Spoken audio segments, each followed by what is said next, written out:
going to try to go live again. It looks like we were just copyright striked or something here. Video was removed. Copyright takedown or so. Oh wow, they even strike the channel. Wow, that's crazy. So it does look like we got even though we're adding commentary here, Fox News copyright striking the Fox Republican debate. That's this is some kind of copyright claim by Fox. I mean, this is obviously something we're going to dispute. This is hold on a sec. It says there are no strikes on my channel, but now I'm trying to see if we can get back to this or not. It doesn't look like it. I wonder if it was removed. I have no messages now. I wonder if that was overruled. But anyway, wow, that's pretty lame. So let's see if we can get back here. Live in your channel. No, I have nothing that's said. I'm all right. We're going to keep going. We're going to add commentary here. We'll see what happens. Welcome back to the Republican primary debate here at the Reagan Library. We've got a lot more issues to cover and a lot more questions to go. So let's dive right back in. We're here in California, where gas is nearing $6 a gallon. Oil is close to $100 a barrel again. You say, drill, baby, drill. But the courts won't let you. Mr. Ramaswamy, how would you bring down prices without immediate drilling? Well, look, I think that we do have to run through the courts and get through that administrative state to make sure we're using the natural resources here at home. But here's the other thing that we can do that's easy. Forever, Mr. Ramaswamy. And it addresses the national debt as well as brings down prices. Put people back to work. We are using taxpayer money to pay people more to stay at home than to go to work. That is wrong. That contributes to our supply chain crisis. It contributes to inflation. That's the easiest way to unlock this economy. And here's the other thing. We have to put the Federal Reserve back in its place. This is an agency that has gone rogue. So in January 2026, when I have the opportunity as our next commander-in-chief, we will have a new chairman of the Federal Reserve who places priority on dollar stability. And then most importantly, send packing 75% of the administrative state, reduce the federal employee headcount by 75%, rescind 50% of unconstitutional federal regulations that are shackling businesses, both large and small. I've offered a very clear, practical plan to do it. That's how we unleash the economy. That's how we revive the integrity of a three-branch constitutional republic rather than this technocracy and aristocracy in the administrative state. Response, please. I think one of the signature accomplishments of our administration was in just a few short years. We achieved energy independence. We became a net exporter of energy for the first time in 75 years. But on day one, Joe Biden declared a war on energy, which was no surprise because when Joe Biden ran for president, he said he was going to end fossil fuels. And they've been working overtime to do that ever since. If I'm president of the United States, we're going to open up federal lands. We're going to unleash American energy. We're going to have an all of the above energy strategy. And I have a plan that actually would not only reclaim energy independence, but in 2006, America lost our position as the leading energy producer on earth. I believe in the next 10 years, with the right policies and experienced leadership in the White House, we can reclaim our role as the leading energy producer on earth, and that'll grow the American economy for generations to come. Governor Haley, reaction to that, please. As the only person who's leading an energy state, could I answer the energy question? No, Governor Haley. So, the first thing I'll say is what I saw at the United Nations is energy security is national security. We need a president that understands we have to partner with our producers and make sure that we have their backs. What you don't need is a president who is against energy independence. Ron DeSantis is against fracking. He's against drilling. He's been against, you did it. He always talks about what happens on day one. You better watch out because what happens on day two is when you're in trouble. Day two in Florida, you banned fracking, you banned offshore drilling, you did it on federal lands, and you took green subsidies that you didn't have to take. Governor DeSantis, you were mentioned. You have the right to respond. 30 seconds. Yeah. I just did a plan out in West Texas for American energy dominance. We're going to choose Midland over Moscow. We're going to choose the Marcellus over the Mullahs, and we're going to choose Bakken over Beijing, and we are going to lower your gas prices. We are going to get that job done because it's important for our national security. It's important for jobs, and that's one of the best ways to drive down inflation. Governor DeSantis, Governor DeSantis, we got to hear more about people saving money. Governor DeSantis, this question is for Florida, you. Our voters enacted a constitutional You amendment banned it before that they doesn't voted. allow. No, it's not true. You banned it before they voted, Nikki, and not only that, fracking wasn't. They didn't she's vote on just totally fracking. wrong. They voted it Check in. it. That's Check what we it. did. Onshore, we do it in Florida. We don't have as much as maybe West Texas, but we do it. But that was a constitutional. So that's just wrong. And let's just get real here. My plan will get the job done. We are going to be energy dominant, and that's what's going to happen. And the voters didn't even vote on fracking, and you banned We are fracking. moving on with this question for Governor DeSantis. Governor, As the only leader of an energy excuse me, state, we cannot talk over each other. We must respect each other's time. 2020, he did ban fracking in the Everglades of Florida. This is your question. The Biden administration is hell-bent on student loan forgiveness, but you say colleges should be on the hook when graduates cannot pay their debt. How does that address the cost of college? The cost of college itself? Because the colleges are going to have to make a decision. Do we expand the gender studies department, knowing some of those graduates may not have great learning opportunities? No, they're going to focus on the things that really matter. They're going to make different choices. They're going to try to graduate people in 4 years. I also just want to come back to something Dana asked last segment about 9/11, because I was just at the 9/11 memorial with the families. My wife and I were invited. It's very touching to be there, and it affected my life because I ended up joining the military as a result of that. I had been a blue-collar kid, minimum wage in Dunedin, Florida. I ended up getting through Yale and Harvard Law School and somehow came out more conservative than when I went in, and that is not easy to do. Had a lot of opportunities to make money, but I wanted to serve. And I'll never forget coming back on the plane from Iraq, landing in Coronado, California, North Island, and feeling that breeze off the Pacific Ocean and say, you know what? I am lucky to have been born an American. And I think being able to serve, and I'll be the first president elected since 1988 who's actually served overseas in a war. I think that's going to help me as commander in chief to know how you see these issues and understand that there are real lives at stake for people that wear the uniform. And we know that Governor Haley's husband is serving right now as well, and we thank him for that. Senator Scott, the national debt has nearly doubled in your time in office. The approval rate for Congress is at a mere 19%. If this were a business, you'd probably all be fired in Washington, but you're here tonight looking for a promotion.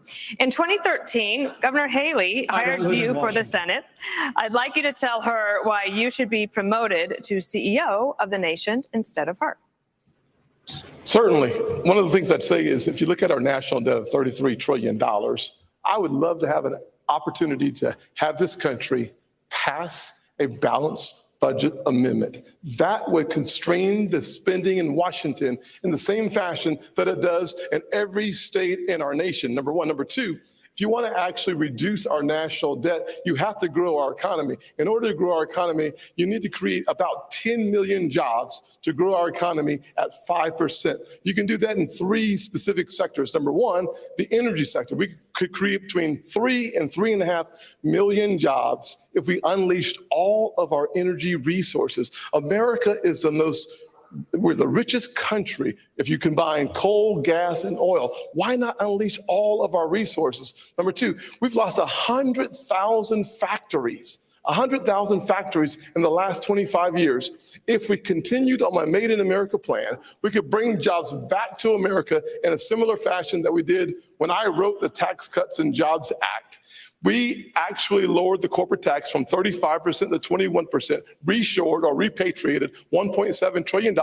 We brought the unemployment rates for African Americans, Hispanics, and Asians to the lowest level in the history of the country, and a 70-year low for women. Governor Haley, would you think you would deserve the promotion over him? Look, I appreciate Tim. We've known each other a long time, but he's been there 12 years and he hasn't done any of that. He hasn't. They've only given 4 budgets on time in 40 years. He was part of that. He increased the national debt. He voted for the spending. You voted He has for made sure that the borders are open and asked they for a haven't done gas anything. tax Look at increase everything in that's South happened. Carolina. 12 years. Where have you been? Where I voted no on all. I voted on most of those things. We've waited I have voted and nothing has happened. Here's what you've done. years. Here's the thing that I 12 just find interesting. Ron, let me finish All this. these guys have said Here's the things, fact. and I appreciate a lot of the things they're saying. Nikki I'm Haley- the only one up here who's gotten in the big fights and has delivered big victories for the people of Florida, and that's what it's all about.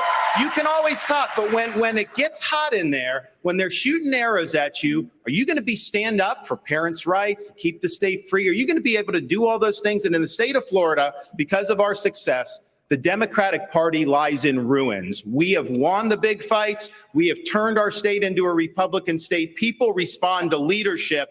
I've done it while others have talked about it. CEO, we actually have a CEO of the White House, which is what I think we need. If I may just briefly interject here, we need a zero-based budgeting. That's the way businesses are actually run. Start with zero as the baseline for the budget and then see what's actually necessary.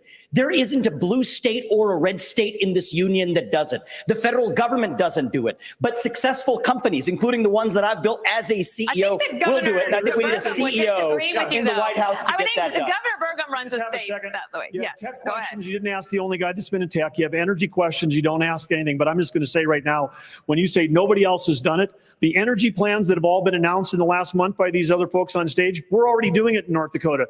The border plans they're already talking about, we've got troops down at the border flying helicopter missions from North Dakota, from San Diego to the Gulf Coast, trying to stop transnational criminal organizations from inflicting the invasion and the mass casualties in our state. And on the energy policy, we're already doing it. And it's not saying when nobody else done the big fights, North Dakota was leading the charge. We won the battle to get the Biden administration, who was ignoring the law. They were the first administration since Truman that wasn't holding the quarterly required lease sales. And we won that in federal court. WOTUS, we won that in federal court. We're fighting the Biden administration on 20 fronts. To say that nobody's fighting the big fights, just look at the record of what we're doing right now. Energy, economy, national security, have been talking about it since day one, and now finally good, we're having the conversation about it, but we've got the answer in North Dakota. Governor Burgum, let's talk big government. This question's for you. Big government keeps getting bigger. 1/5 of all new jobs this year have been created by the government. Governor Burgum, you say you want to shrink the size of government, but it has been a century since any president has done that. Why would you be any different? Well, because we've done it in North Dakota. When I took office, we shrunk the state budget general fund by 27% in the first 4 months I was office, and all the trains still running on time. Why? Because you had a business leader that was actually there. Inside of every government job, there's 10 or 20% of mind-numbing, soul-sucking work that even the state and federal employees don't want to do, and you can engineer that work out of the job. That would free up right there 20% of 2 million civilian employees. And by the way, we've got 10 million jobs open. They'd have plenty to do, and they could be generating taxes instead of being paid by taxes. This is totally possible to do it if you have somebody that understands, because having worked in technology for 30 years, everything we had to do was to be better, faster, and cheaper the next day. That's what we can do in government. That's what we're doing in North Dakota. All right. Hey, quick thing on DeSantis. He did run on banning fracking and drilling off the coast of Florida. Then look up Executive Order 19-20, achieving more for Florida's water. 50,000 votes in 3 states. Abortion was on the ballot in 6 states in 2022. Republicans lost all of them. Next year, abortion will likely be on the ballot in Arizona. That is a must-win state.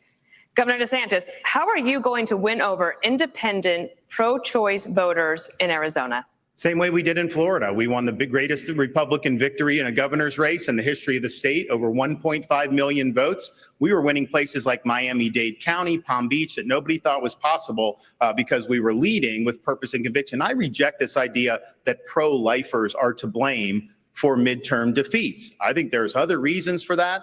The former president, he's missing in action tonight. He's had a lot to say about that. He should be here explaining his comments to try to say that pro-life protections are somehow a terrible thing. I want him to look into the eyes and tell people who've been fighting this fight for a long time. My wife and I earlier today were at the gravesite of President and Mrs. Reagan, and I noticed that there was a quote where it says, every single person has purpose and worth. We're better off when everybody counts. And I think we should stand for what we believe in. I think we should hold the Democrats accountable for their extremism, supporting abortion all the way up until the moment of birth. That is infanticide, and that is wrong. Let me ask Governor Christie. Governor Christie, do you 15-week think limit? that Republicans? Yes, I will. Okay, Thank you. Governor Christie, do you think that Republicans can do that in Arizona if this referendum is on the ballot there? Yeah, because I did it in New Jersey, Dana. You know, Then why are all these other states losing? well, because they don't have leaders in those states who are leading the fight the way it should be led. And the fact is, look, I was a governor here of the only blue state that's represented up here. This is where the fight is really tough for Republicans. And those are the states that we're going to have to try to win if we're going to win the White House back. And what we did is 14 times, Dana, in 8 years, I vetoed Planned Parenthood funding. 14 times. No one else gets it that much. The Democrats just kept sending it to me, and I kept saying no because I believe in life, but I also believe in states' rights. And I think we fought hard against Roe versus Wade for decades to say that states should make these decisions. So we're going to have those fights in the states. But what you need is a leader who can talk to people and make them understand that if you're pro-life, you have to be pro-life for the entire life, not just the 9 months in the womb. And we talked a lot about fentanyl tonight, and we haven't spoken one moment about treatment. But we need to make sure that for the drug-addicted 16-year-old on the floor of the county lockup, her life is precious too. And we need to be providing treatment to cure this as a disease that it is. If you're pro-life, you got to be pro-life for the entire life. We start talking like that, they're going to do what I did in the blue state, which was get reelected with 61% of the vote and won 70% of independents and 51% of Latinos because I told them the truth from my heart. Thank you. Vice President Pence, the latest Univision poll found that 73% of Latino voters think the Republican Party doesn't care about or is being hostile toward them, the Hispanic community. Only Governor DeSantis has translated his campaign into Spanish. How will you reach out to Latino voters? Well, I promise you that we're going to continue to build bridges to every community in this country. And I'm incredibly proud of that tax cut and tax reform bill. I worked on Capitol Hill to help get that bill passed into law, the largest tax cut in American history. We saw literally the lowest unemployment ever recorded for Hispanic Americans, the lowest unemployment ever recorded for African Americans, 50-year low for women. So I think the President of the United States needs to be a champion for the American dream for every American. It begins with the unborn and the aged and the infirm. And it begins with every ethnic group in this country. And I promise you, if I'm President of the United States, I'll be a champion. I'll be a champion for the American dream, for Hispanic Americans and for every American. So help me God. Senator Scott, reaction? Yes, there's no doubt that if you lead by example, it's the best way to get the job done. If you look at my office in the Senate, my chief of staff is the only Hispanic female chief of staff in the Senate. I hired her because she was the best, highest qualified person we have. What we need are leaders who lead by example. And I will simply say, I would love to finish my conversation with Nikki as it relates to the job that needs to get done. Nikki offered a 10-cent gas tax increase in South Carolina. Talk about someone who has never seen a federal dollar she doesn't like. 10 cents on the gallon in South Carolina. As the UN ambassador, you literally Bring it, put Tim. $50,000 on curtains and a $15 million subsidized location. Next. You got bad information. First of all, I fought the gas tax in South Carolina multiple times against the establishment. Just go to YouTube. Against the establishment. Just go to and YouTube you want and to know see what for that yourself. 10 cent was? When they wouldn't pass the gas tax, the establishment and the companies wanted me to do it so much that I said the only way I will Here's pass what you it have to if do. you will All you give have us to do- three. All you excuse have me, to do is go if you will watch give- Nikki Haley on YouTube. If you will give me 3 times the deduction in income tax, then I will look at your gas So you tax, said which yes, is why it didn't you would happen. pass. Exactly, Ron. Secondly, on the 50 million. Here is a nice part. Secondly, on the curtains, do your Yes. homework, Tim, because Obama bought those curtains. Did you and send them back? It's in the press. Did you send them back? It's the State Department. Did you send them back? Did you send them back? You're the one that works in Congress. Oh my gosh. You get it You done. hung them on your curtains. They were there before I even showed up at the residence. You are scrapping. You are scrapping. I'm not scrapping. You know Here's I fought the fact. taxes. Here's the fact, though. I cut taxes. I loaded up our You wanted a gas tax increase, and then you want to. Ladies and gentlemen, we do not intend to go ahead like this. In fact, we're about to take a commercial break.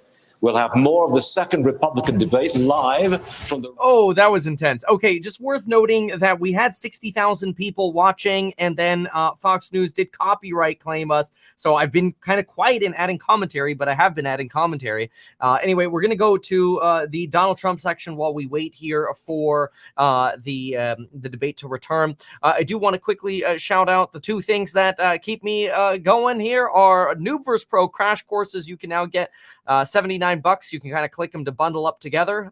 Some great ones here: how to fundamentally analyze stocks, how to renovate real estate, how to retire early, how to never pay taxes again, nutrition, how to sell anything to anyone, you name it. And then, of course, my real estate startup we're calling the Vanguard of Real Estate, now accepting investors. Watch my video, read our offering circular, and learn more about the one-to-one valuation. Okay, let's go back to Trump here while we wait for the debate. Here we go. Puts your children last. That's going at the top of my list.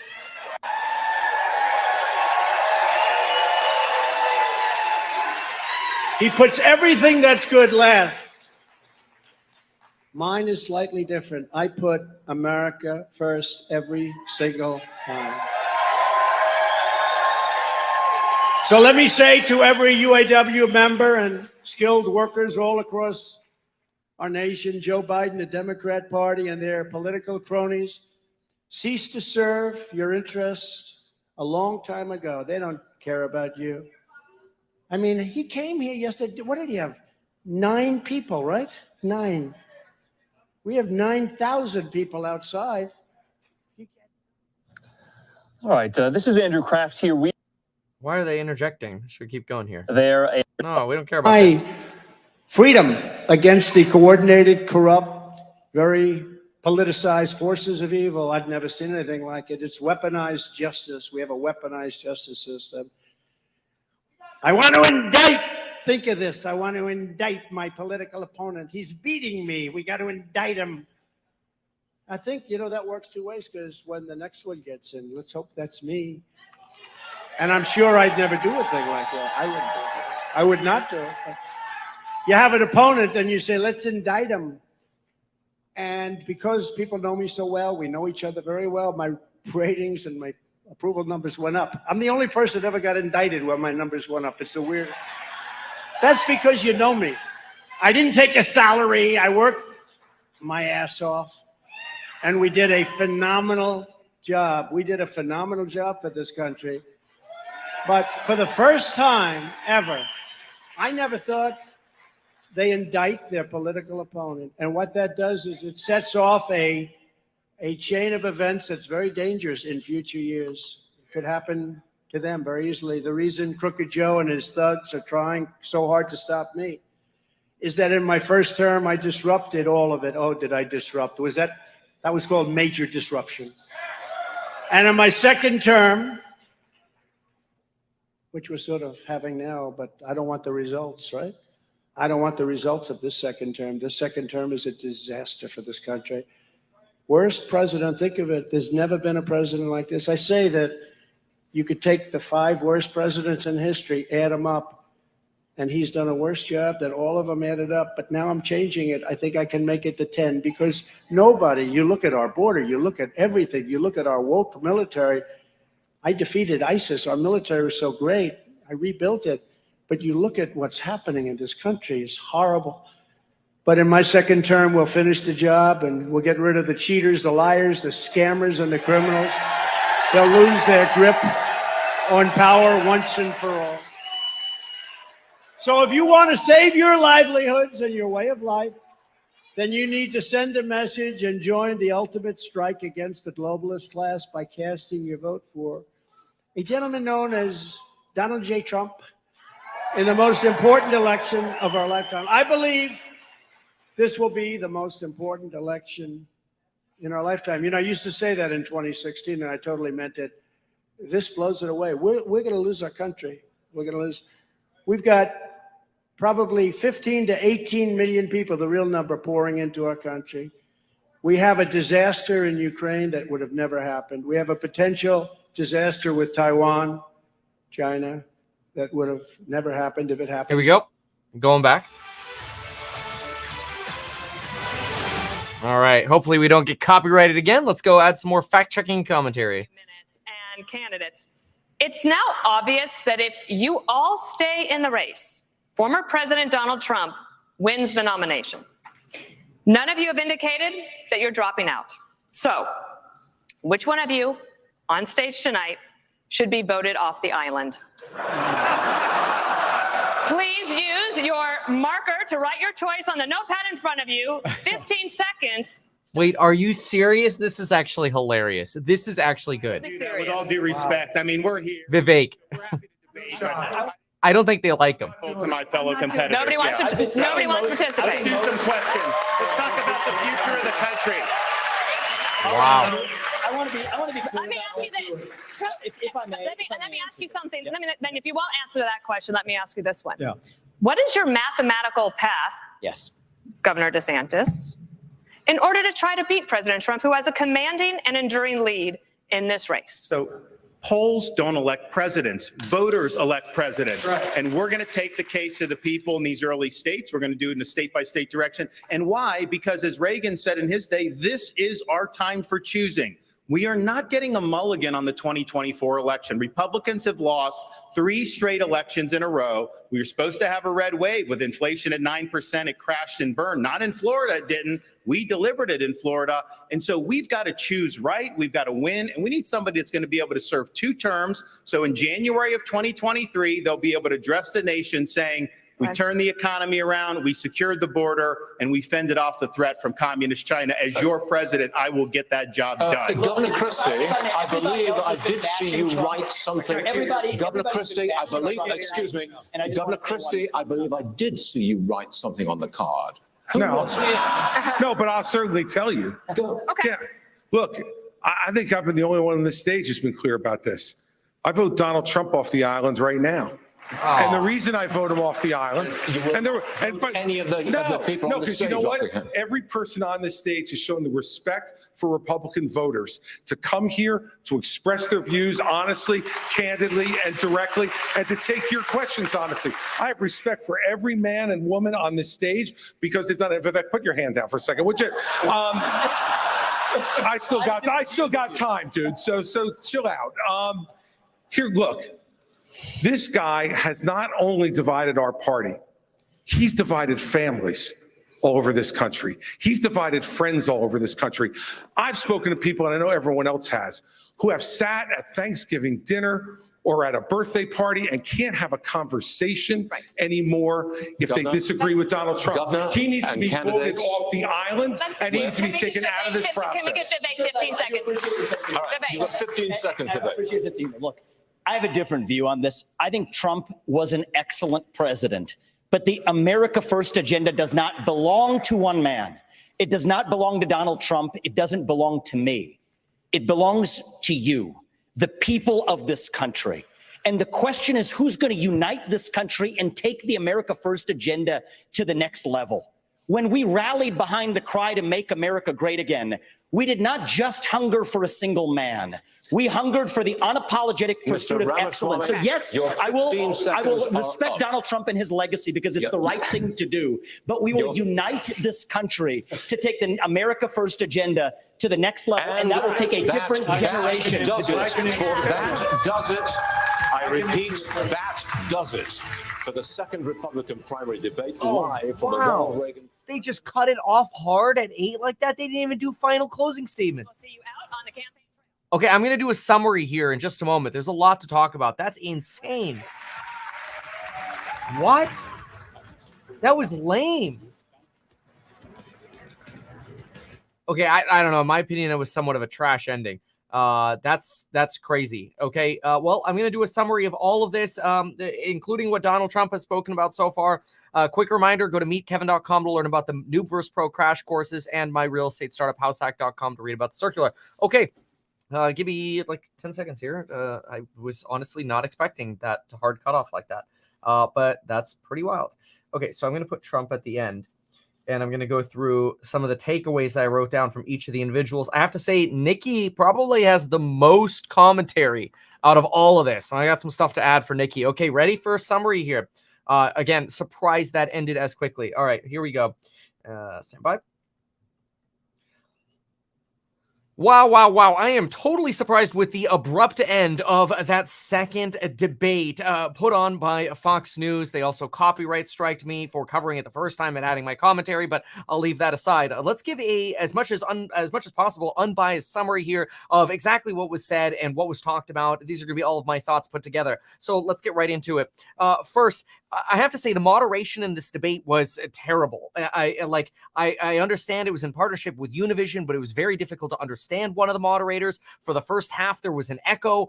It was not a very clearly structured debate. I don't think we got the questions people really care about. Honestly, I think we need politicians to stand there and actually tell us directly, not about things we've been debating for 30 years, but about how we're going to solve the problems at hand right now. We spent very little time on Ukraine. We didn't spend a minute on lowering people's taxes. I mean, there was a brief moment we talked about gas taxes, but that had to do with South Carolina, not the United States. Even though that's in Nikki Haley's plan, that wasn't talked about. We need some more about what people are going to say to Jerome Powell. Or they're going to renominate Jerome Powell. Do they agree with what he has done with raising interest rates to the level that they are? We didn't get that. We talked more about farmers than we talked about inflation. And that's no diss to farmers. It's just to say that because of the poor structure, we didn't get to what I think were some of the core and very important elements of what matter to the vast majority of Americans. Anyway, that was just sort of my initial impression. And I kind of had that impression throughout. I was sort of shaking my head like, well, I mean, there's more we could be talking about here, but whatever. It wasn't my debate. So let's go through some of the commentary we got. I really want to start with Nikki Haley. So Nikki Haley, she, without having a professional counter here, just my impression, got the most in. Not only did she get the most language in, but she was definitely coming across as the strongest in tonight's debate. If Vivek was one of the stronger contenders last debate, this debate, everybody made sure to shut him down. They didn't give him a chance to talk. They cut him off. They talked over him. Nikki Haley, but she made her arguments pretty clear. Lower taxes. She mentioned that. I've never had a discussion about it, but she was one of the few to mention it. Tim Scott later echoed it as well. Get rid of the SALT tax deduction for blue states. Biden's waving the green flag to invite people to cross the border. What this is really a reference to, by the way, is the Venezuelan work permits that are being offered to around 400,000 Venezuelans. And it's really allowing the door to open up to people going to the border saying, yeah, I'm Venezuelan. Or they come to the border and say, yeah, I've been here since before the deadline, because we had a July deadline that you had to be here by to be able to receive that work permit. And the idea is that, well, if the U.S. government is extending deadlines for those individuals, well, then maybe they'll let me in as well. And that's why maybe there's been a little bit more of an upsurge. Maybe it's more than a little, but anyway, an uptake in the amount of border crossings. And Nikki Haley hits on that. She talks about how if Congress doesn't pass a budget, they shouldn't be getting paid. Very popular sentiment.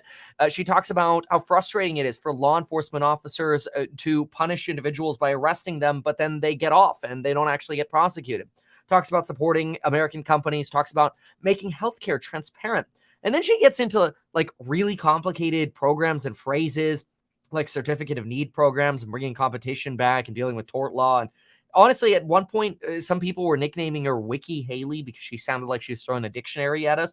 I will say, I understand what she's saying. She wants reform in hospitals and medical situations in America. There's nobody who doesn't. It's just really hard to get any change done in med. It's not saying you shouldn't try, but we've previously tried getting the industry to go to transparent pricing, and it's never gone through. And it's really difficult to get that kind of stuff through. She is correct, by the way. Fact check this. She is correct. More Americans are killed in America, more Americans were killed from fentanyl than Americans were killed during Vietnam, Afghanistan, and Iraq combined. Those wars combined, more Americans are dying to fentanyl. About 150,000 according to the CDC versus 65,000 in all those wars combined. Pretty crazy. She does slam Vivek here. She says, every time I hear you, I feel a bit dumber. I think every single candidate came into this debate trying to figure out, hey, how can we slam Vivek? And that's what they were nailing, especially since we just had a Washington Post editorial. Well, it's a Washington Post opinion piece. It's basically a hit piece. I haven't been able to fully corroborate everything in this, but I did a little bit of work. I'm going to give you the gist of it here. Here's the Washington Post piece. Basically talks about how Vivek received or was in partnership with Chinese companies to build his Reovant business, which is his pharmaceutical business, which has many other sort of Vants under it, which are like little subsidiaries of it. And there, through this, there were connections made to Hunter Biden and funding for Hunter Biden. This again, I didn't go as far as being able to corroborate every detail in this piece yet, but what I have done is I went to the investor relations documents of Reovant, and you can find a link between Reovant selling a lot of their partnerships and subsidiaries to Sumitomo. Sumitomo Pharmaceuticals is a Japanese company with a headquarters in China. So really big Chinese connections actually there. And this led a lot of people on stage, especially Nikki at one point, to shout at Vivek. Nikki specifically saying, "We can't trust you." That was probably a big moment there for Nikki. She talks about how a win for China is a win, or a win for Russia in Ukraine is a win for China. This is why she says Vivek wants to just pause where the war is right now. It's worth noting that there's been a lot of talk about this with Ukraine. Why do we think Russia has built minefields and trenches and anti-tank, barricades, the Dragon's Teeth? Why have they built this around the Dnipro and Donetsk region? Well, that's because that's where 90% of the oil and gas production is in Ukraine, which is basically what Russia wants anyway. Vicky goes on to talk about using special forces to go after cartels. She talks about going after China, who's basically who's sending the fentanyl in the first place. Talks about 67% of our 8th graders not being proficient in reading and math. This is true, by the way. There was a fight between Haley and Scott for a moment.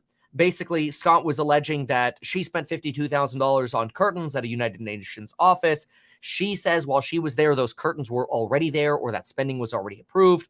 Scott, who was appointed by Haley, which is kind of like this, right? But anyway, Scott argues she says now she wants to eliminate the gas tax, but actually voted to raise the gas tax. That is true, by the way. She did vote to raise the gas tax. However, she only voted to raise the gas tax over 3 years by 10 cents if the state income tax was reduced from 7% to 5% over 10 years. So she saw that as better for her constituents. Going on to Tim Scott, and then we'll get on to Vivek. Tim Scott, very big focus on slamming on Biden about how his bills that he passed when he got into office were all basically bailout tools for unions. He says we need to restore the wall, finish building the wall, restore hope. He argues that Biden's plans are build back broker. And he was actually the one who brought up that Vivek is in business with the Chinese, or at least was. Vivek actually responded to this and says, yes, he was, but he didn't like them, and that's why he got the hell out of China, is what he says. Vivek argues that he's not a big fan of union bosses, but has sympathy for union workers. We'll talk about what Trump has to say about this as well, because it's pretty important. Vivek, once again, repeats some of the things he said before, like eliminate the Department of Education, drill, frack, embrace nuclear energy. He is a big fan of also, rescinding the majority of constitutionally disallowed federal regulations that are hampering our economy. Anyway, he's all for like deregulate, capitalism first, fan of Trump, argues that Trump was a great president. He wants to pick up the torch. I thought DeSantis actually had a good point here, where DeSantis is like, if you get a new president, then you could get somebody who's actually going to be a 2-term president. And this is obviously a slam on Trump, because if Trump comes in, he could only be a 1-term president. Of course, there are some Democrats who argue that if Donald Trump comes back in, we're going to end up having like a Trump monarchy, and then it'll be Trump Jr. and other Trumps will take over, and we'll never get rid of Trump, is what some on the left are arguing. It's kind of weird, because it just seems like every election cycle, somebody's like, elections are going to get rigged and something's going to be whatever. Okay, so then we've got from Vivek, we've got talk about how is he going to solve the fentanyl crisis. His biggest argument for solving the fentanyl crisis is sealing the southern border. He calls it a Swiss cheese, a southern border. He didn't really give a clear definition of how he would actually solve the fentanyl crisis. Nikki Haley jumps in here and says, hey, we need special operations crossing the border and taking out these cartels. Vivek says that Mexican cartel members have tunnels that could drive semi-trucks through them. I couldn't find any stat for this. I could only find something that mine carts basically can go through these tunnels, but not semi-trucks. Vivek goes on to argue now that there should be no addictive social media for people under 16 years old. Argues that TikTok is a form of addictive social media, but then he got slammed on stage by others who were like, well, weren't you just on TikTok with Jake Paul? And then Vivek's like, well, we want to reach younger voters, and we should all be focusing on getting a Republican in office because Democrats suck, is a gist of what he was basically trying to say. He says, hey, I don't know everything, but I'll have the best advisors, and we should start budgets from zero and build up what we actually need from there. Okay, that's Scott, Haley, Ramaswamy. Pence talks about Joe Biden belonging on the unemployment line. He talks about Bidenomics failing, that wages aren't keeping up. This is actually not entirely true. Wages did not keep up during the inflation we saw, but now real wages are actually above the rate of inflation. Again, that means things are still more expensive today, but it does mean that things are catching up again, hopefully, where people are finally making more money again than the rate of inflation. Hopefully that continues because we want people to make more money. 41 million. Let's see here. Okay. Oh, sorry. This was 41 minutes in. Vivek. We've got what? Oh, sorry, I can't read my notes correctly here. Okay. Yeah. Vivek pulling out of China. Oh, yeah. This was a line. Okay. So Pence here says, wow, Vivek pulled out of China in 2018. This must have been around the same time you actually started participating and voting in elections. This is just a slam on Vivek in that he hasn't previously voted in as many previous elections as you would expect for somebody who ended up wanting to run for president.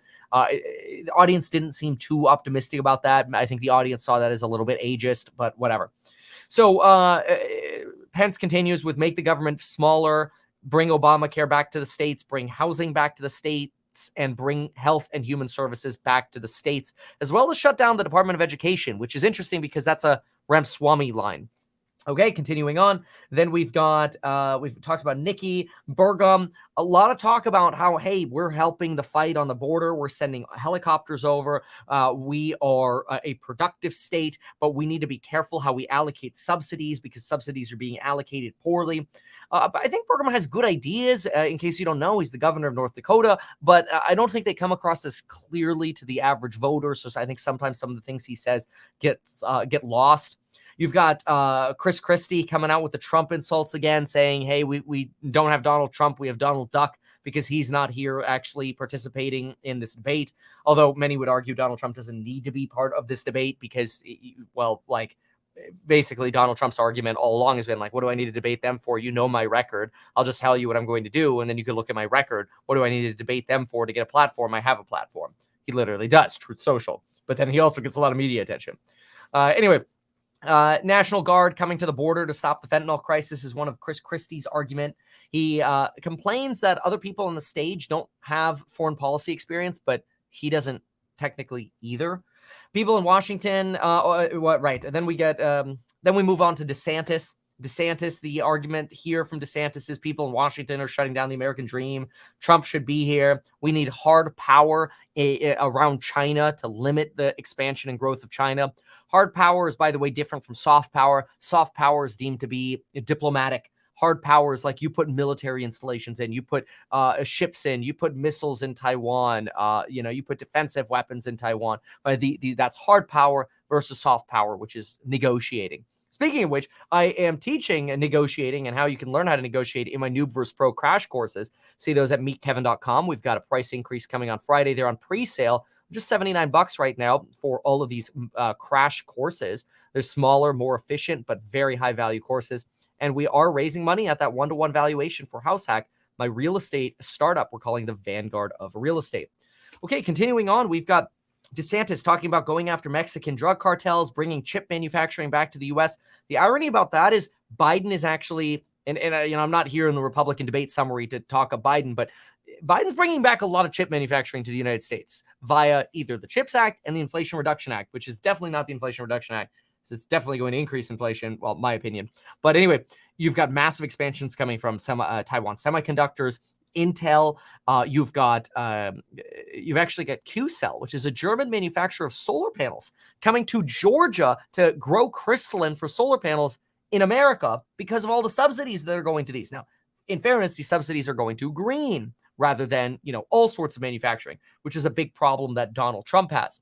DeSantis calls for lowering gas prices. He was hit by Nikki Haley, actually, hit for wanting to ban fracking. You want to look up Executive Order 1912, Achieving More Now for Florida's Environment. This is basically an Everglades restoration executive order, and he actually campaigned for this, basically directing agencies to oppose offshore oil and gas activities off every coast in Florida and ban fracking in the state of Florida. He does go on, to argue that polls don't elect presidents, and don't worry about what the polls say. We're going to keep fighting. So this gives you an idea about the debate overall. There was a comment about Trump's border wall. I want to add a fact check here. Chris Christie says Trump only built 52 miles of a border wall. This is not the stat that I found. I found that Donald Trump built 80 miles of new wall and 452 miles of total wall exist, much of that which was deemed by Trump to be worthless and trivial, and therefore rebuilt by Donald Trump. So the absolute exact total of what Donald Trump built via the wall is probably to the tune of somewhere around hundreds of miles. It's just that the new section was only about 80 miles, and then many, many more miles were actually rebuilt, old portions where there were existing barricades or existing walls. Keep in mind that Donald Trump did also debate, didn't debate, he had a speech this evening. Donald Trump made it extremely clear in his presentation to an auto parts manufacturing company that with Biden is selling you out to China, that Biden is trying to kill the auto industry in favor of a Chinese-made electric vehicle industry. No talk about Tesla here, but argues that basically, Biden is killing the U.S. auto industry, and United States auto workers should vote and endorse Donald Trump, vote for Donald Trump and endorse Donald Trump, because he believes he's going to make sure that automobiles will continue to be made in the United States and not in China. He wants vehicles to be made in America. He does spend a lot of time bagging on EVs, but does walk that back a little bit by arguing that, look, EVs are great for some people, maybe those who want to drive shorter distances. Ultimately, you should have the choice to buy if you want a gas car or an EV. That should be your choice. But our goal in America is to be energy independent and build vehicles with American-made labor and well-paid labor. He also argued that he didn't see anyone on stage of the Republican candidates who was a VP-style candidate. He says the radical left is trying to destroy internal combustion engine vehicles.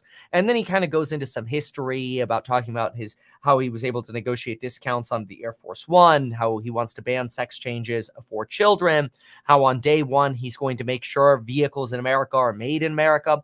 Again, never a mention of Tesla, although Tesla does manufacture a lot of vehicles in China. Got some pretty big facilities up in Fremont, Cali, and Austin, Giga, Texas, as well as some of these solar fabs and battery fabs that they have in America as well. Not a lot of mention, though, of Tesla at all from really anyone. This gives you a summary of what's really gone on tonight. For now, let's go jump in over here and listen to some more commentary. Let's listen in. Fully elected. I expect there'll be several people on that stage who I'll be relying on in the same way. So their attacks don't deter me from Chris that. Christie on your I didn't say all of them. I didn't say all of them. But even people who are off that stage. So I think that we're going to require taking the America First movement to the next level, Sean. But I'm going to do things a little differently on my watch. I'm going to reunite this party, and I'm going to reunite this country. And I do think it's going to take somebody of a new generation, somebody whose best days are still yet ahead in life, to see a country whose best days are still yet ahead too. I truly believe that. So I'm not one of these, it's morning in America people. It's not morning in America right now, but it can be. And I think it's going to take a new generation. I would say America has been in a precipitous decline under Joe Biden. But it doesn't have to stay that way. Listen, and this is the biggest problem. Yeah. Every single thing that we are dealing with that's going wrong, our borders, these are all self-inflicted wounds. Energy prices. You seen the price of a gallon of gasoline out here? Absolutely. Every our law and order, safety, security, our school system, all fixable. What? The flip side of that is it's good news is it's fixable. Right. Drill, frack, burn coal, embrace nuclear, stop paying people more money to stay at home than to go to work, abandon the climate cult that shackles the United States. It's worth noting that's not happening anymore. We're not paying people to stay at home anymore like we did during COVID. It's China, who we cannot depend for the shoes on our feet, to the phones in our pockets, and the drugs and the medicines we take, to the pharmaceutical supply chain, which I, of course, understand and know well. The same country that's poisoning the illegal supply chain. Trump put a tariff on them. Trump made them pay. Well, I think we got to go further than that. I think the answer is... What's further? Well, I think what is further is total decoupling. We have to tell them you will not buy land in this country. You will not turn companies into lobbying pawns. We're going to hold them accountable for unleashing hell on the world for the COVID-19 pandemic. Right. We can't forget about that one, Sean, is that was catastrophe inflicted on us. And if we don't hold them accountable for that, we can expect worse in the future. Now, I want to say this in the Reagan Library tonight. Yeah. Reagan said this about the Soviet Union. How cool is that with his jet hanging on over awesome. Your head? Yeah, and my young son hope it doesn't fall. No, it was a beautiful sight. It is a nice. It was inspiring to me. What did he say? His foreign policy strategy against the Soviet Union was we win, they lose. Well, here's now my next question. China's the threat. I say to communist China, we win, they lose. That's how I'm going to lead. Okay. There was a guy that wasn't on that stage tonight. Yes. And he's got a massive lead against all of you on that stage tonight. Yes. Okay. That's obstacle number one.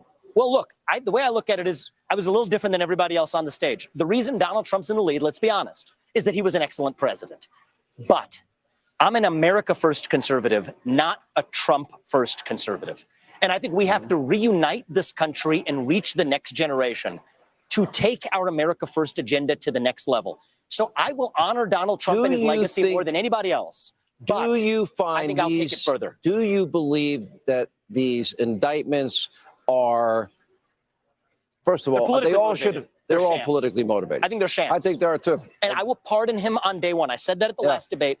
I stand by it. And one of the things I noticed tonight is that I think there are. If he asked you to be vice president, what would you say? I would ask him to be my most important mentor and advisor in the first year when I'm in office. Okay. Because that's what allows me to If you don't make it for some reason. So, Sean, you don't want to answer that question. No, this isn't about me and it's not about Trump. I'm just asking. Bigger than us, right? And so my belief is I will be best positioned to reunite this country as our next commander in chief. But I am humble enough to surround myself with the very best. And Trump is absolutely on that list. I thought that's the way I see that if I had to say what I thought your best moment was, is when you would just open. You know, I may come off as a know-it-all, this and that. I have to introduce myself. I have to prove myself. I thought that was a good moment for you. I appreciate him being honest and candor. All right. We appreciate it as always. Thank you. Sean. Appreciate that. Now, coming up. A lot of people were actually kind of hitting on that part of Vivek, arguing that that was exactly what people were trying to call Vivek out about, which is that he doesn't have experience. And then him saying that is sort of just like, yes, we know that. And it's just sort of voicing that. Some people didn't really like that as much. A gallon for gasoline. We'll ask the governor, Gavin Newsom. He'll be with us on set straight ahead. Oh, Gavin Newsom's in town. Oh, I really can't wait to see this. Now, of course, that's also a natural thing, by the way, to argue that people are going to say that about Vivek. You know, people are always going to say that. So I want to see what Gavin Newsom says next. So we'll wait to see what happens here. I do want to flip while we wait here for a moment. Let me just see what they're saying about it. Let's listen in. Passing out pizzas. He's great at it. So to put anybody against Donald Trump, they're going to pale in comparison. What DeSantis should say is, look, I may not be the most entertaining guy, but I'm incredibly effective governor. I'm going to get stuff done. It's not going to be dramatic. It may not be as entertaining, but I'm going to govern strongly. Or maybe to me, it's not the question is not entertaining. It's convincing. And I think that's I would agree with that. Can I just add a pedestrian note here, or and if Daniel Dale is, we're going to hear from him. If he can fact check me on this. But I think that Ron DeSantis actually voted to raise the debt limit when he was in the Congress and Donald Trump was passing budgets. I suspect he voted for some of Trump's fiscal policies. But when Obama was in office, he was a fiscal conservative. But the central premise of the DeSantis campaign is, I'm Donald Trump without the baggage and with the Florida results, which is a good appeal if voters have given up on Donald Trump and they're looking for somebody like him. They haven't given up on enough Republican voters have not given up on Donald Trump to make that argument. There is a bigger issue here, though. Tonight, Ron DeSantis was he was fine. He was the candidate he should have been 6 months ago. We weren't doing the anti-woke stuff. We barely hit on the culture wars. It was his record in Florida. Right. That works. But I think the cat's out of the bag. And when he got the one question, which if we have the sound, we should play, he got asked for the quadruple time about AP Black history, or about just the benefits of slavery in Florida. And he just kept doubling down. Like, show some compassion, admit fault, act like a leader. We're going to take a quick break ahead. Dana will. Yeah, okay, so we're waiting for Gavin Newsom's commentary coming here on Fox News on Hannity, so we'll see that in a moment when they come back from break. It's a good point about DeSantis. That's something where a lot of people had a lot of hope, actually, for DeSantis when he first announced, when he was doing his book tour, when he was fighting Disney. but folks got a little, it seems like, worried that maybe he was going a little too far down the anti-woke direction. And so we've seen sort of some backpedaling of that. I'm very curious to see how the polls end tonight. And I know polls are polls, but, you know, I don't know that Vivek really had the opportunity to shine here like he did the first debate. The first debate, I think he came across as very polished and strong. In this debate, he really got stepped on by a lot of the other candidates. I actually think that's a sign that the other candidates felt threatened by Vivek in the last debate, and therefore weren't prepared, or therefore came more prepared this time to fight Vivek. That's at least what it feels like. Now, again, we've got Gavin Newsom coming up here in a moment on Fox, so we'll watch that and add some commentary. We'll see what their take is. Then let's see here. Looking at, we just completed a summary. So if you're looking for a summary of the evening with both Donald Trump and the Republican debate, you could scroll back about probably about 20-25 minutes from this point here, and you'll be right in it, close to the front of it if you go back about 25 minutes. And I'll also be clipping and posting separately that summary video in just a moment, along with some of the fact checking that we did in. So we'll go through that, and excited to see the commentary that we get in just a moment here from Fox once they come back, but they've got lots of ads going. So anyway, okay, good. So let's see here. All the negative things said about Vivek were said about Trump in 2015. He's a lifelong Democrat. He's a plant. He's too far down in the polls. That's an interesting point. The difference is he wasn't running against Trump. You know, Trump wasn't running against Trump in 2015, right? You're all distracted. Vivek is honest. Vivek made in America. Victory for Vivek. A lot of support for Vivek. All right, let's listen in here. See if we got the gov here to hear about it. Reagan Presidential Library. Joining us now, former ambassador, former governor of the great state of South Carolina, Nikki Haley. Oh, we're going to Nikki Haley first. I want to hear it. You prefer governor, right? I don't always get that It's right. Nikki. Those are moments Nikki, in time. you're very nice to say that. You know, it's an interesting moment. I just asked Vivek about the moment you had with him. Every time I hear you, I feel dumber. We can't trust you, Vivek. Wow. That was a pretty powerful shot. Why? Because you look at the fact that he was in business with a Chinese company to make Chinese medicines, not with an American company to make American medicines, a Chinese company to make Chinese medicines. Then you go and you look at the family he was doing business with, and he turns around and is in business with the family that gave Hunter Biden $5 million. And then he wants to suddenly go and promote TikTok. I don't trust it. I don't trust it. By the way, I Every agree little with you bit on about TikTok. it. I don't trust it either. No, but everything, all of this was Chinese Communist Party related. So how do we trust it? And then he suddenly decides not to be in business the second before he decides to run for president. It smells bad. I don't appreciate it. And look, we've got a country to save. I don't trust it. I cannot understand about this president. They lie to us and say the border's closed, the border's secure. Our eyes do not deceive us, but they continue to lie. But I trust the American people. And how does China get away with, let's see, a spy balloon flying all across the continental U.S. over our military installation? Why do we let them buy thousands and thousands of acres of farmland and ranch land? Why are they confronting our Air Force in international airways and our Navy in international waterways, and there are no consequences? Why? I mean, look, this was the whole issue that I have with President Trump. He was great on trade. He never held them accountable for COVID. He never did anything about the fentanyl coming across. He didn't stop them buying our land. There was a Chinese spy base in Cuba. He didn't do anything about that. This is our number one national security threat. He did get, for the first time that I think I know of in history, he certainly had them pay their fair share when it came to trade because of unfair trade but practices. He didn't do national security, and our farmers are paying for it. And we're seeing it with all the intrusion that we're seeing in America. That should have been stopped years ago, and he didn't do it. All right, And Lori, on top of that, he congratulated the Chinese Communist Party on their 70th anniversary. You can't be nice to people like that. These guys want to destroy America. They are planning war with America. We have to start being strong and tough with them and let them know they can't kill Americans anymore. Governor, they're telling me, I think we appreciate you being with us. Great job tonight. Hope you had fun. Thanks. It's always Beautiful fun. place to have a debate. I'll say that. Absolutely. Go to NikkiHaley.com and join us. All right, Governor, thank you. We appreciate it. All right. Earlier tonight, Vice President Mike Pence, he slammed Biden's disastrous economy. Let's take a look at this moment. I was governor of the state of Indiana. We brought 12,000 factories back to America during our administration. I know something about manufacturing. And I got to tell you, while the union bosses are talking about class warfare and talking about disparity in wages, I have to tell you, I really believe what's driving that is Bidenomics has failed. Wages are not keeping up with inflation. Auto workers and all American workers are feeling it, and families are struggling in this economy. And Joe Biden's Green New Deal agenda is good for Beijing and bad for Detroit. We ought to repeal the Green New Deal, get rid of the mandates and subsidies that are driving American gasoline automotive manufacturing into the graveyard.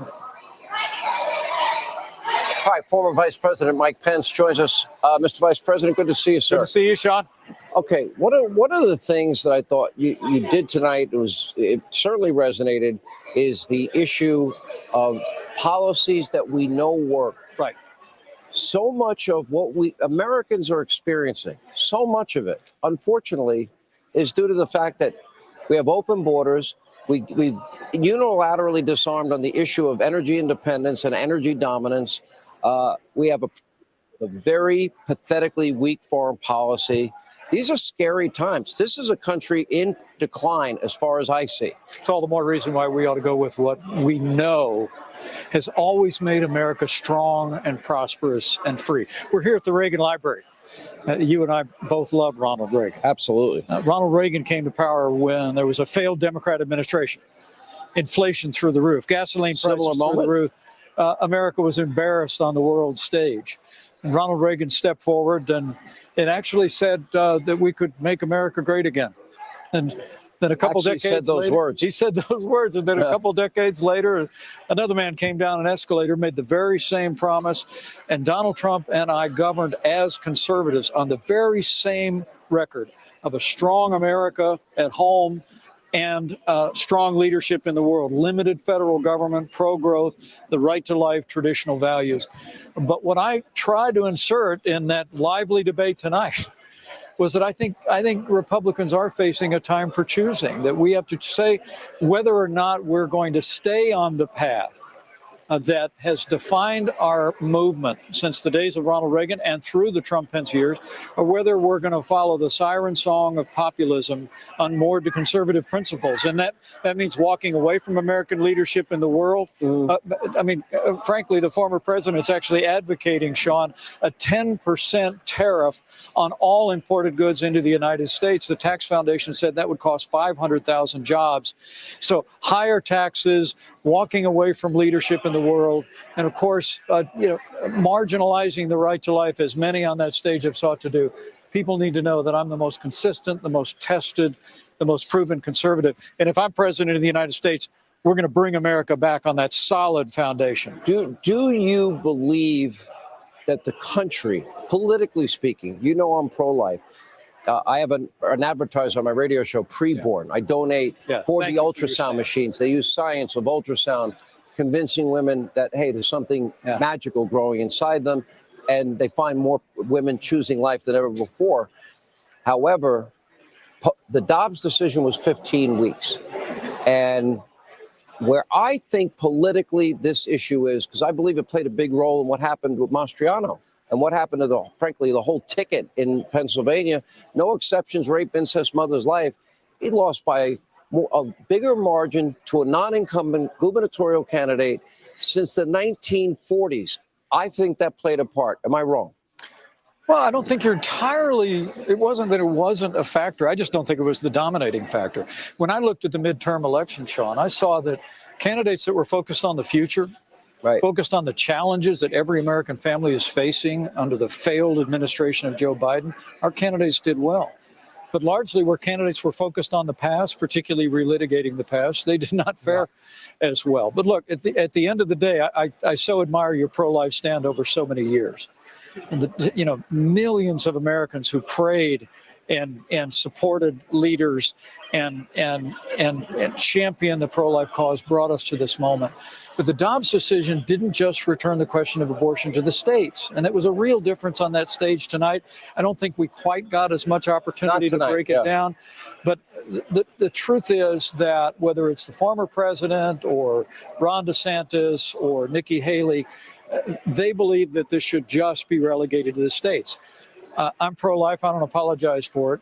And I believe that the Dobbs decision returned the question of abortion to the states and the American people. The American people elect presidents. They elect Congresses.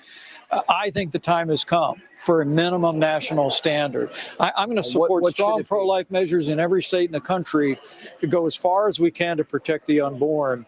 But I don't want to leave unborn children in California and Illinois and New York to the devices of liberal governors who will support late-term abortion. Should never get between a patient and in any way. That means no exceptions up to the moment of birth, or in the case of that lunatic Northam, first we'll deliver the baby. Well, the Democrats are the radical, big time position on this, supporting taxpayer funding of abortion all the way up to the moment of birth. That's why, if I'm president of the United States, I'm going to take the case for life with compassion and principle to the American people. 70% of Americans would support a minimum national standard that said when a child can experience pain in the womb, we ban abortions after that. Mr. Vice President, good to see you. Thank you, sir. Thank you, Sean. Appreciate it. Good to be with you. All right, coming up, Senator Tim Scott, and he's the governor of the great state of California. Gavin Newsom on set right here with us as we continue. So I want to cover both of those. I do want to jump in and say I like when Pence argues that, hey, there's something good about focusing on the future rather than the past and sort of relitigating the past when I talk about these debates. And I wish we got more of that. It seems like almost always we have debates over the past. And I suppose to some extent that's because individuals on stage, especially those that do have past experience, either want to leverage that or end up getting hit on that. This is it's definitely something where it would be nice if the moderators could focus in on and hone in on on issues that really mattered going forward. For example, Vivek was the one person who mentioned maybe we can nominate a different Fed chair. I wish we had actually more deep discussions over that rather than the discussions, some of the discussions that we did have, which were, in my opinion, not as enlightening as they could have been. But anyway, maybe that feedback will be heard. We know Fox is watching since they copyright striked us when we had 60,000 people watching, but that's okay. So, all right, let's go ahead and we'll wait for the Tim Scott and Gavin Newsom discussion. Let's listen over here to see if there's any useful commentary here for a moment. Every step of the way. This conversation didn't go as I expected to have this debate, but all I will just say, and I want to end it here, is that my impression is that people who are gay talk about how they who they're attracted to. People who are transgender they're talking about how they feel themselves. Last question, just to put a button on this discussion about tonight. Do you feel that the dynamic really changed tonight, especially with Donald J. Trump not on that stage? I think it did. I think that I am on a steady climb to be our nominee. The person who wins the Republican nomination is not going to do it without the America First base. I was the America First conservative on that stage. And if you look at my closing remark, I was very clear. Unlike everybody else on that stage who was implicitly bashing Trump, I recognize that he was an excellent president. But I am in this race to unite this country. And that will take someone of a different generation. And I think we go further with our America First agenda if we're united. And also, if many people, independents and even Democrats, are honest about it, I think there are parts of the America First agenda that many of them agree with too. And so, yes, I will first reunite this party, and then I will reunite this country. I will honor Donald Trump's legacy as we do, because I think that's the right thing to do.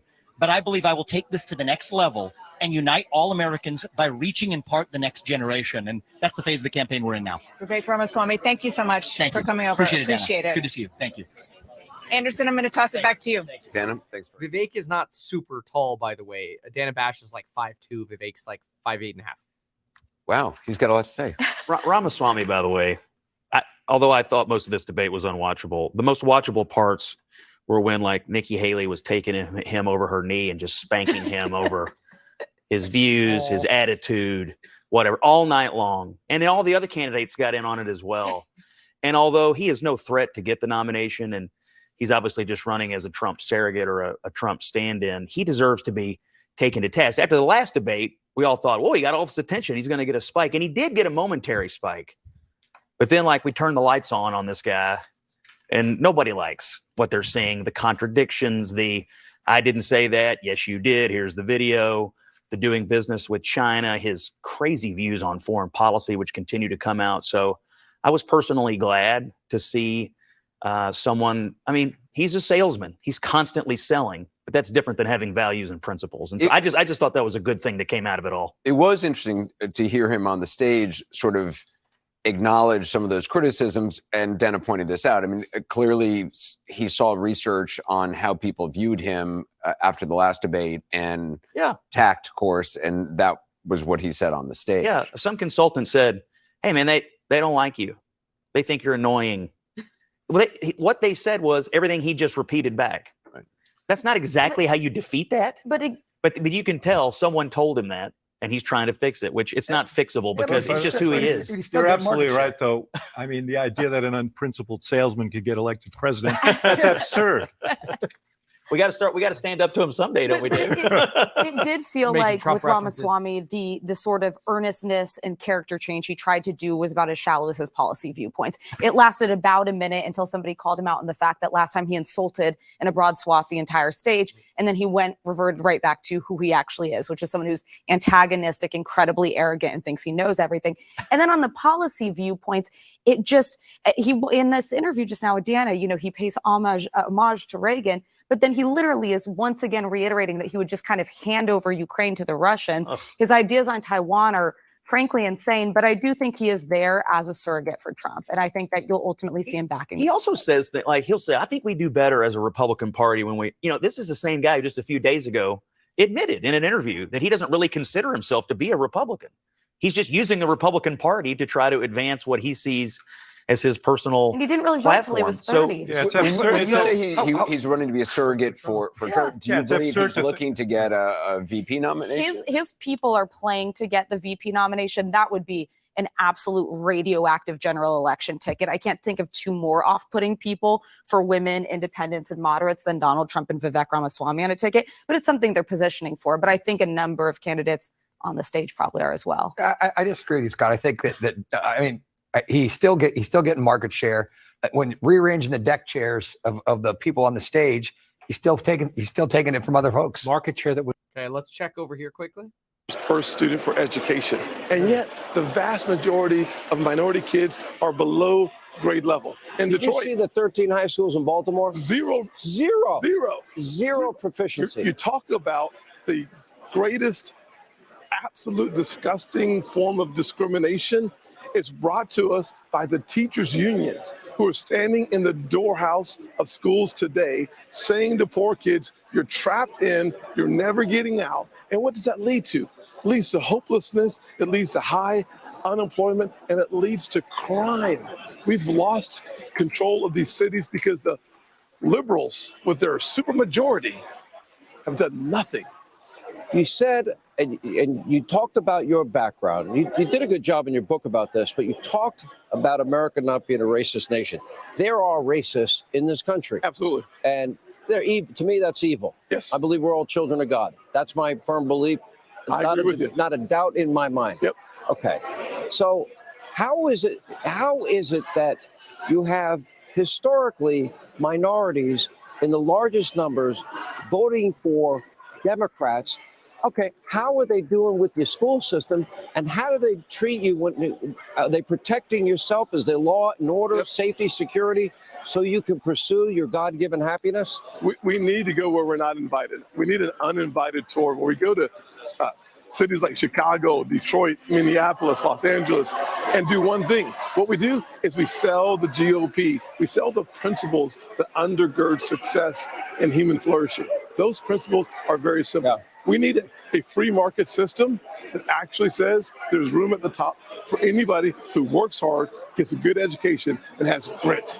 By the way, behind the scenes secret, your pastor, who I know well, says you're not a preacher. He goes, you're a much better politician. Senator, good to see you. Thank you. All right, appreciate it. All right, coming up, California Governor Gavin Newsom. Are they going to go to an ad again, or is he going to bring him in now? Straight ahead. They're going to go to an ad again. Unbelievable. Unbelievable, Hannity. Get it together. Definitely won't Vivek Ramaswamy, and that was missing. But you know what the crazy thing about this electability argument is? So central to all the Republican arguments is that Joe Biden is, a doddering, kind of enfeebled old man who doesn't know where he is and all of that stuff. And the impression you'd get listening to them is anybody could beat him. Yeah, anybody. So I don't even think people are focused that much on this. I think Republicans have decided we couldn't possibly lose to this guy. So we're going to nominate the person we want, not the person that we think is most likely to win. Yeah. But also, honestly, but they do think Trump is the most likely to win as well. But I think there's a lot of Democrats that think we couldn't possibly lose to Donald Trump, and that's their strategy. No, I don't think that's the case anymore. I think lately you're seeing cracks, but I do think you do have this magical thinking in both parties that both of our likely opponent is the worst possible person in the world. How could we possibly lose? When all is said and done, how could we possibly lose? Now, somebody's going to be wrong. I don't know who. But I mean, somebody will. this might be a small distinction, but I do think Republican voters genuinely like Trump. They believe that he is a strong candidate in spite of all of this stuff. And it's not just for a lot of Democrats, the polls show it's an anti-Trump sentiment that drives them toward Biden, even if they don't like a lot of other things. But among Republicans, they like Trump. They like Trump.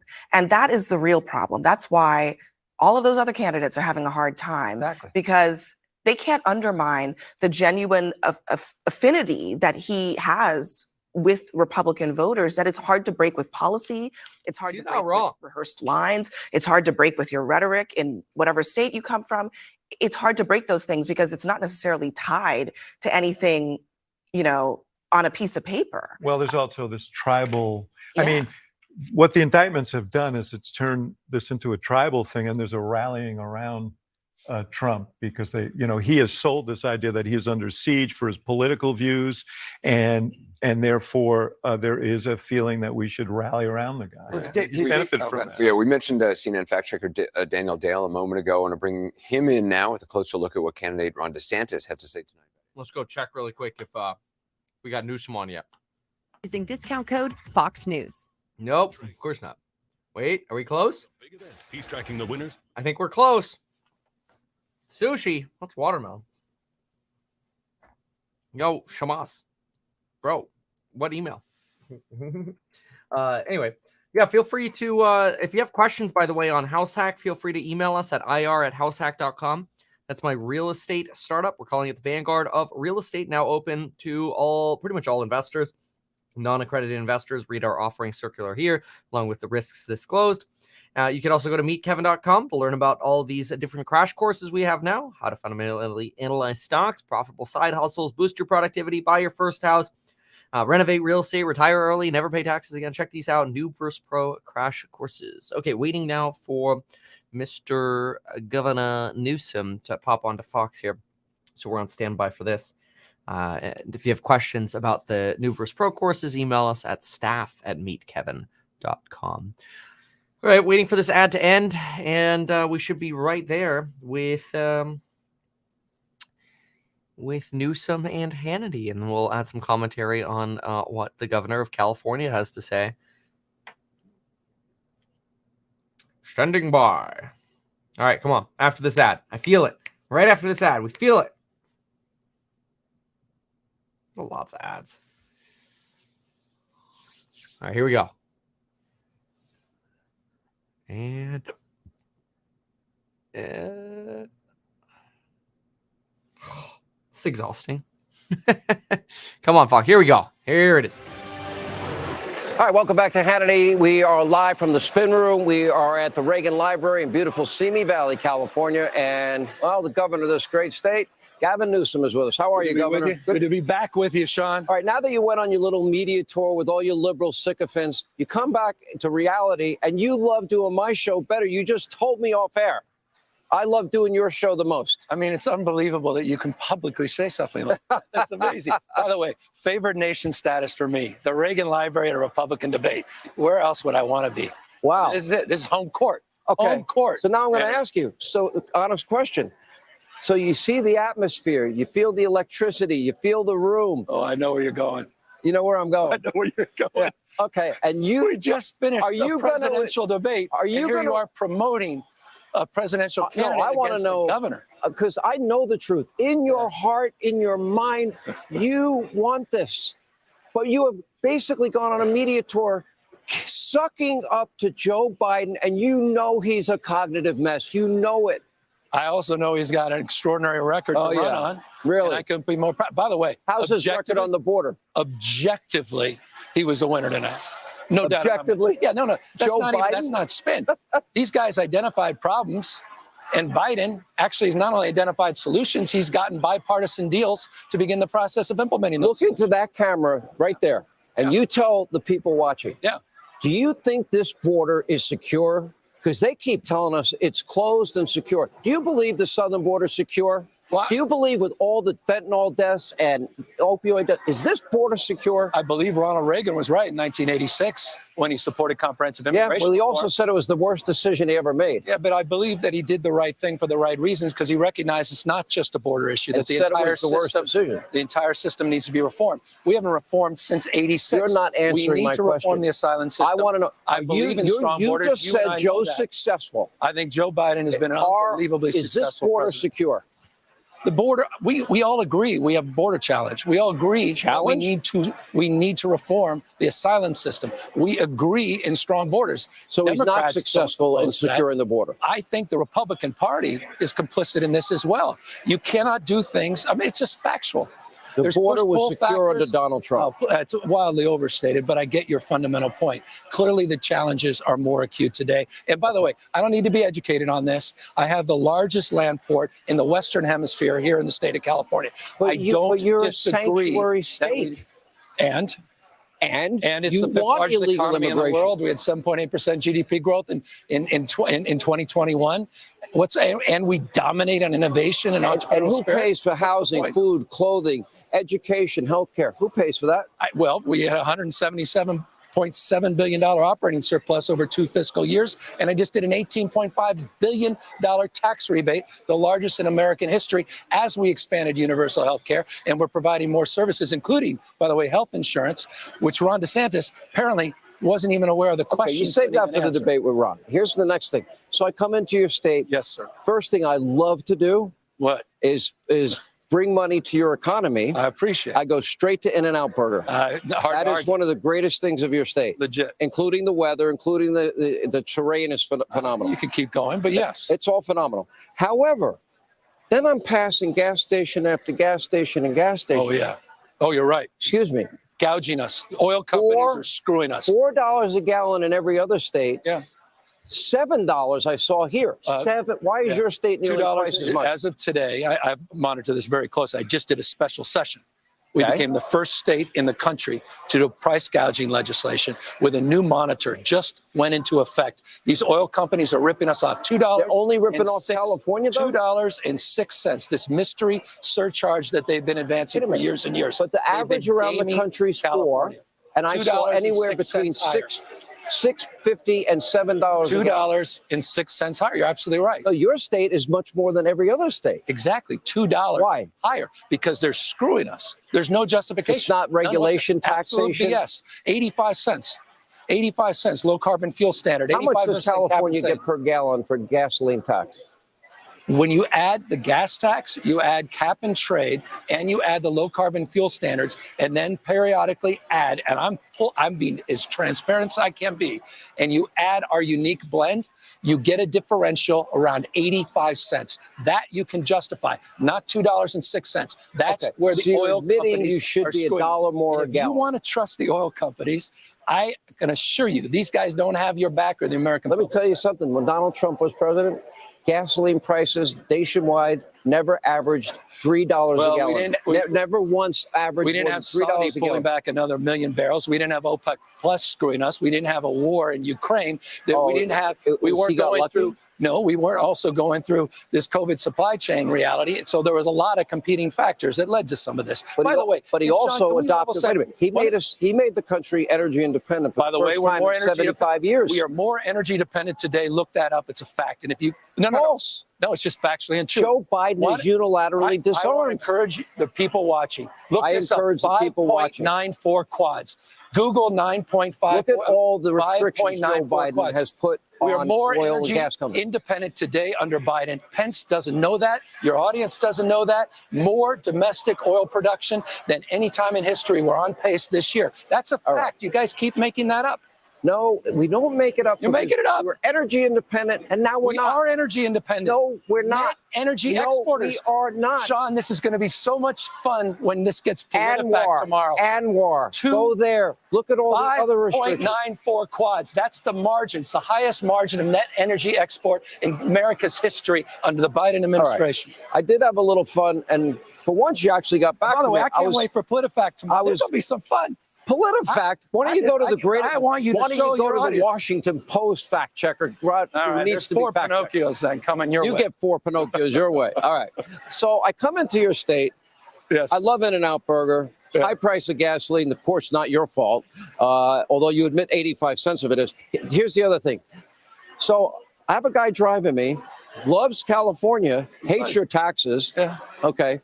And this is what we see. He points out to me a bridge being built. Yes, sir.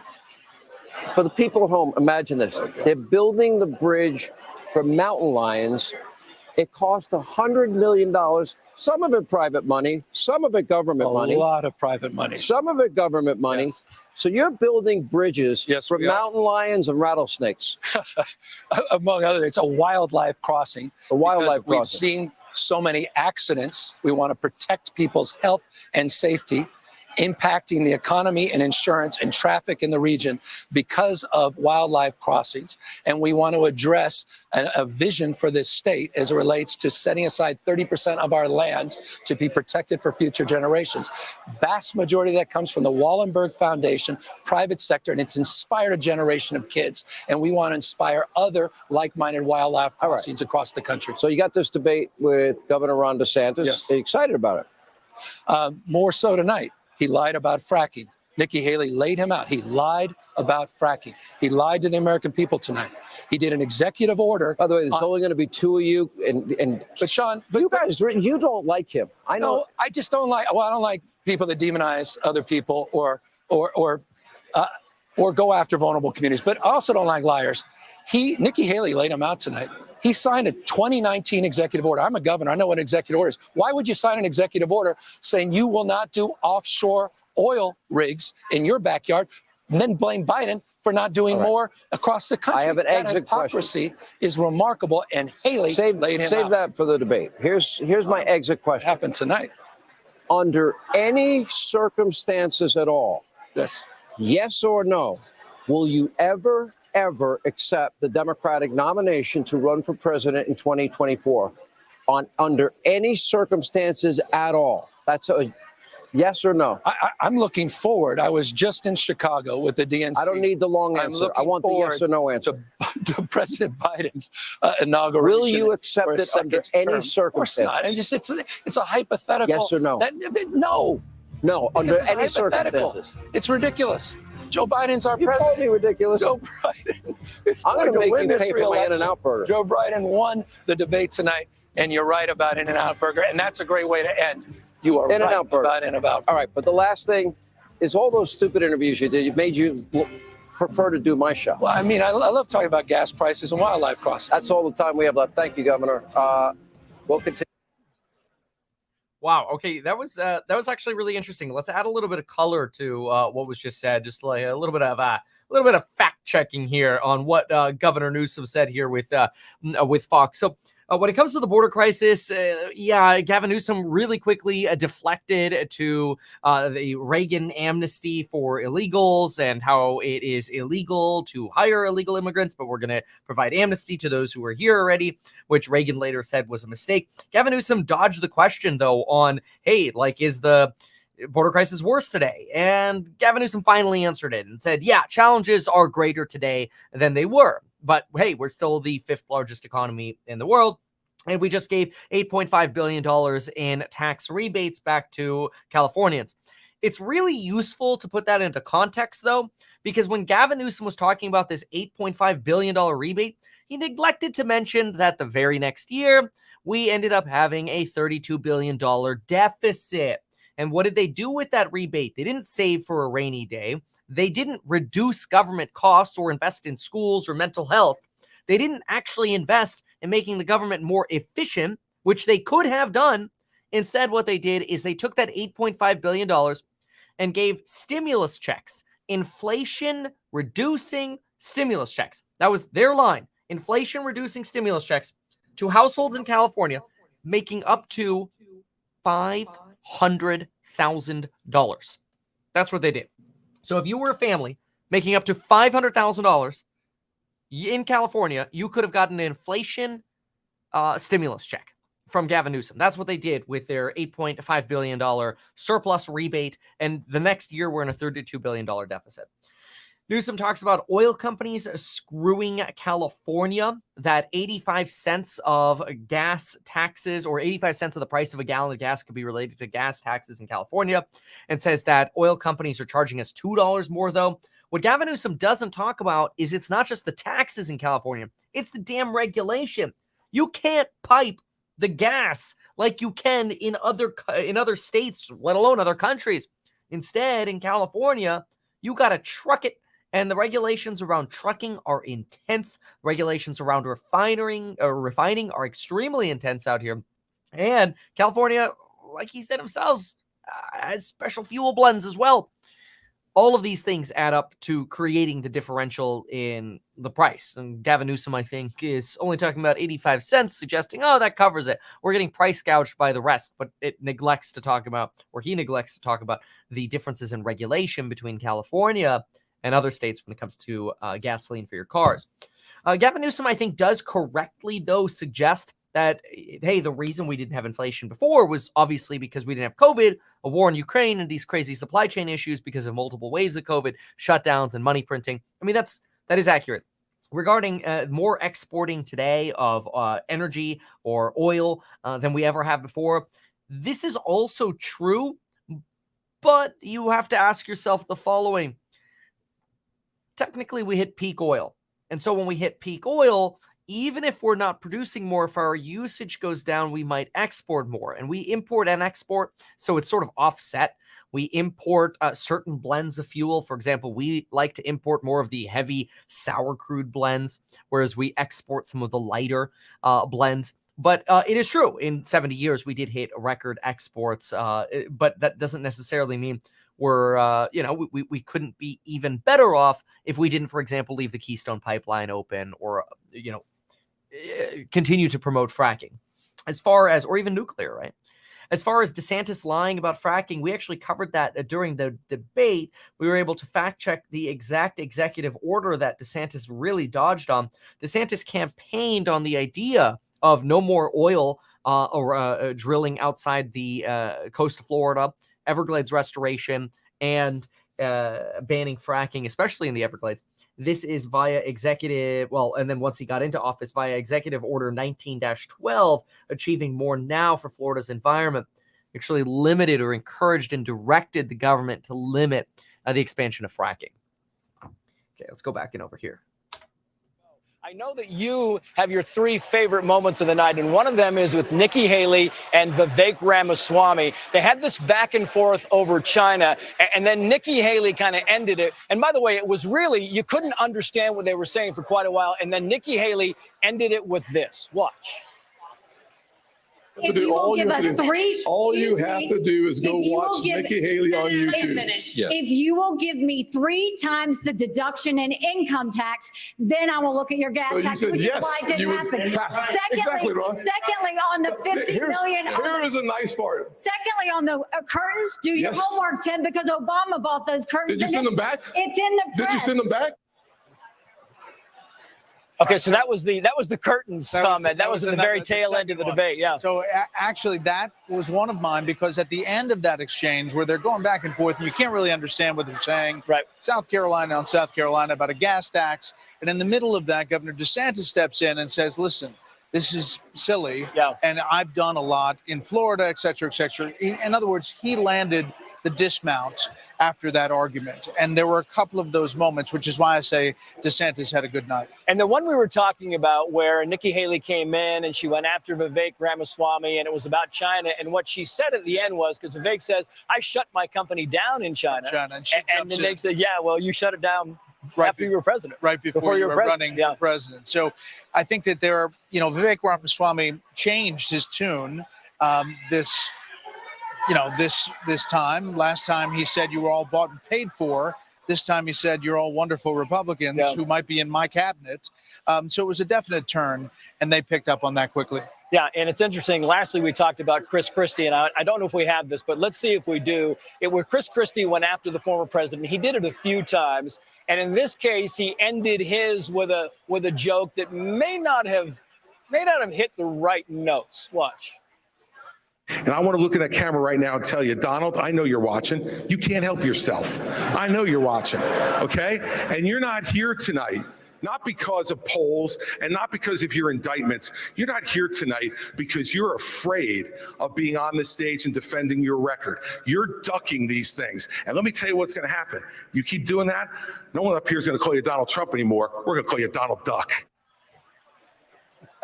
Yeah. Listen, the whole pitch and looking at the camera, that was very effective, I think. The dismount with Donald Duck, I'm not sure that hit the mark, but he did that a couple of times. He had a couple of different effective moves. The question is, how does this field winnow? How does it get down to 3 or 4? Because at that point, the debate becomes really interesting to be the alternative against former President Trump, who obviously is up 30, 40, 50 points, depending on the poll you look at. And I know you got to go, Brett, but it was kind of interesting, and Grady Trimble touched on this, where they were saying, you should write down on the card who you think should be thrown off the island, right? Yeah. And they didn't do that. But in essence, she asked Ron DeSantis, okay, well, what's your mathematical path to victory? And he said, well, listen, it's not the polls. It's the voters who decided we're going to go to the early states. It seems like this field is going to be winnowed as Vivek Ramaswamy is sitting down next to you, Brett. The field is going to be narrowed the next time we do this. Yeah, and each time, the poll numbers, the stipulations go up, the donors numbers go up, so it gets a little bit tougher, and that'll be the challenge. And the other challenge will be, what is the path? Do I have a path or not? So I'm going to let you talk to Vivek Ramaswamy. I'm going to step aside and make room for you. Thank you, Brett. To see you. Great to see you. Great work all day, Brett. Thank you very much. And I will. What's that? Oh, I can't unplug. I'm going to stick around then. Okay, got it. That's what they're I love to chat with both of you. Okay. Listen, you just can't tear himself away from this. He loves it so much. Okay. He's been here for hours and hours. Let's bring in Vivek Ramaswamy, who took quite a few shots from the other candidates on stage. Vivek, it's great to have you on. Thank you for coming over. What did you think of your performance tonight? I was happy with how we did. And to be honest with you, the first debate, I was quite surprised. You were on that stage when many of those candidates came at me. I think that tonight, I'm focused on moving to a different phase of this campaign. I'm not running against any of the people on that stage. There were a lot of very personal attacks. I don't take them personally. And in some ways, I've reflected on this. I am the new guy in this race. And I do have to earn the trust as the new guy of people across this country. I embrace that.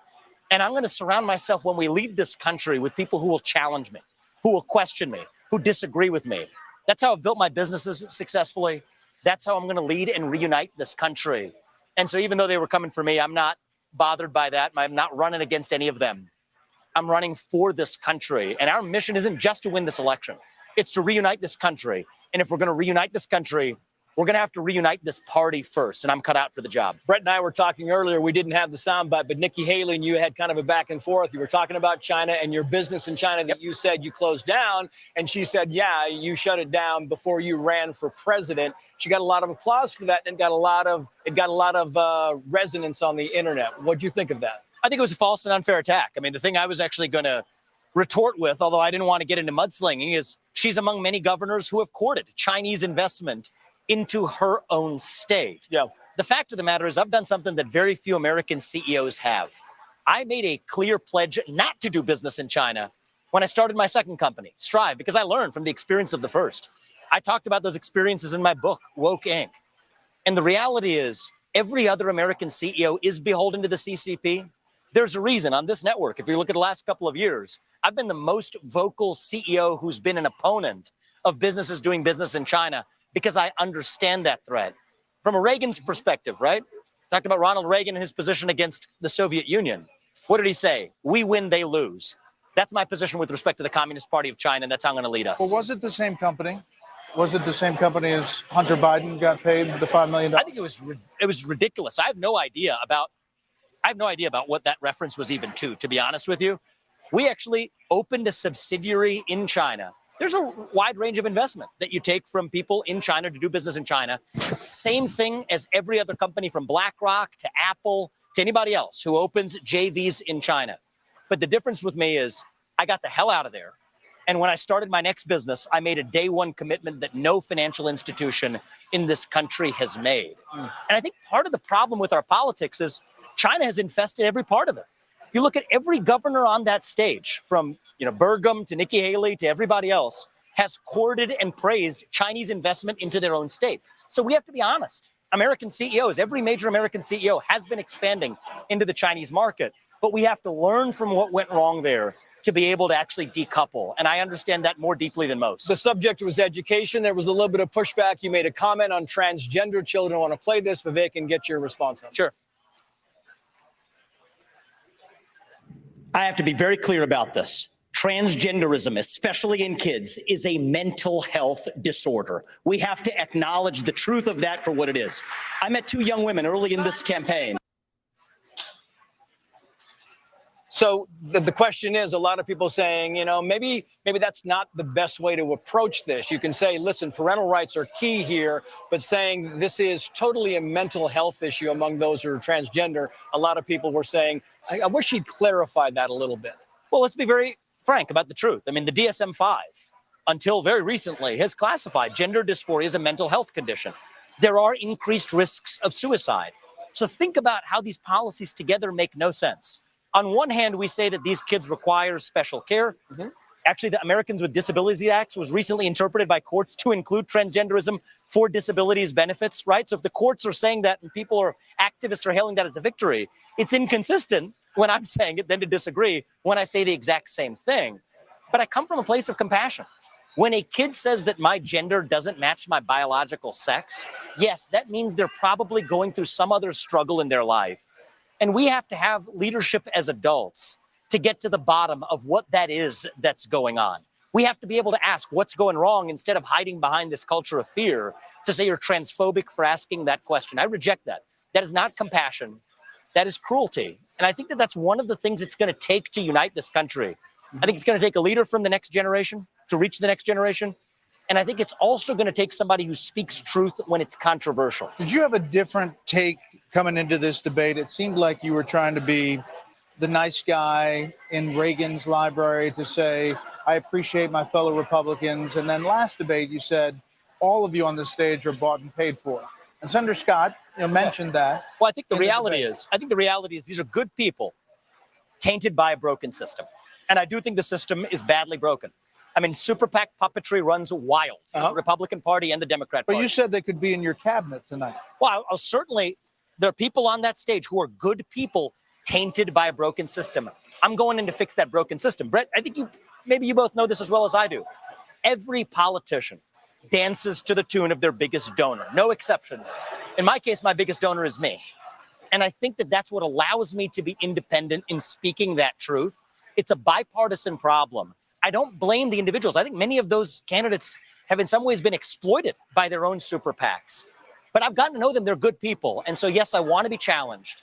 If we want to reunite this country, we're going to have to reunite this party. And my goal on that stage tonight is, in a small way, beginning that project of reuniting this party so we can actually strengthen this country. But Brett's right, a little bit of a skirt there, because you said they were bought and paid for last time, and now you're willing to put them into your cabinet. Does that say we're going to make sure they're not bought and paid for by the end of this? And I'll be very clear about this. I'll make a commitment.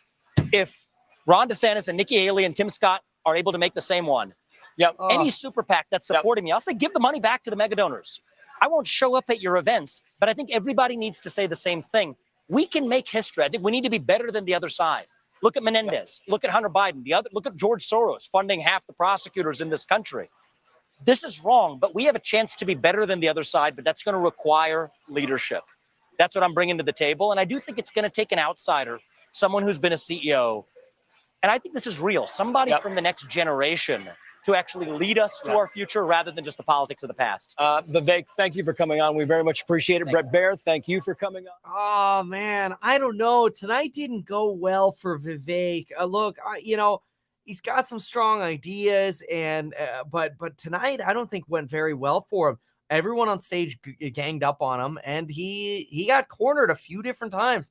This right here was a cornering. How do you go? Everyone on stage is bought and paid for except for me.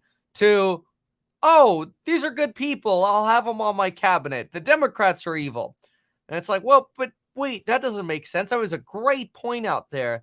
And the response of, well, okay, well, then we'll make sure they give the money back. Bro, no. So, by the way, I find it very interesting that Vivek says he has no idea where the China relationship came from. Now, who knows? Maybe this piece in the Washington Post is totally fabricated, but there's no way he did not go into today's debate without hearing about this. And let's just make it very simple. Vivek, I wrote here, well, give the money back to mega donors. Then you get, anyway, that was just my little note. Let me delete that note there. Okay, there. In 2019, Ramaswamy, and remember this person's name here, okay? I have no idea how to spell or pronounce this, so I'm just going to go with LL, okay?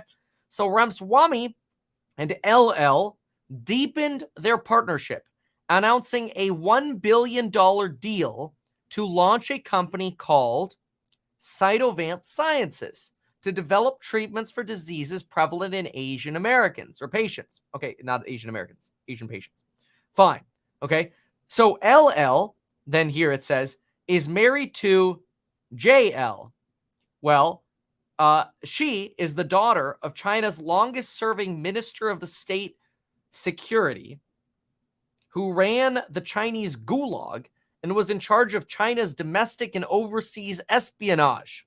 The New York Times reported in 2016 that JL and her husband represent two of the most potent arms of the Chinese Communist Party.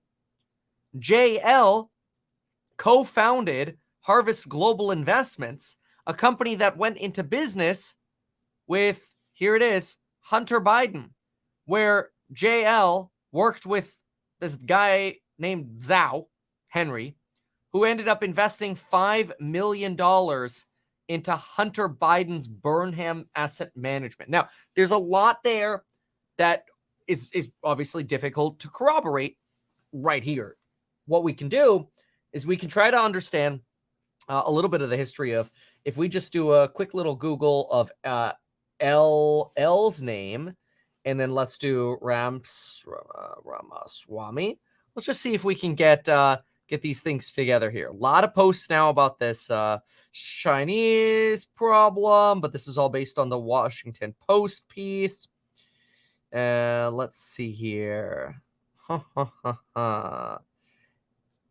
Okay, let's see. So what do we got here? Okay, Ramaswamy has a Chinese problem. Here's Dispatch Argus, Vivek and Hunter. These are all just a redo here. It's not a lot of information about this name. That makes it a lot harder, because then you only have a New York Times link here that you can use. And that's not super useful, because it'd be nice to get some information outside of this, outside of the Times, right? Or the Washington Post. So let me see if I can get it. The New York Times piece. Miss Jaya and her husband.